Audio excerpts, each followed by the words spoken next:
নরসিংদীর পলাশে শুভ চক্রবর্তী নামে এক তরুণের ঝুলন্ত মরদেহ উদ্ধার করেছে পুলিশ।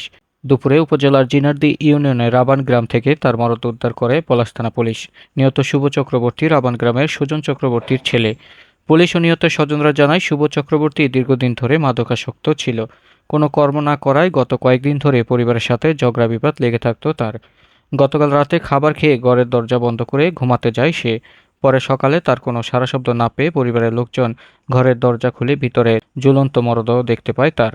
পরে খবর পেয়ে ঘটনাস্থল থেকে নিহতের মরদেহ উদ্ধার করে পুলিশ। পলাশ থানার এসআই কামরুল ইসলাম জানান, নিহতের কাছ থেকে একটি চিরকুট উদ্ধার করা হয়। সেখানে মাদকাসক্ত থেকে কোনো কর্ম করতে না পেরে হতাশা নিয়ে আত্মহত্যা করার কথা উল্লেখ করা হয়।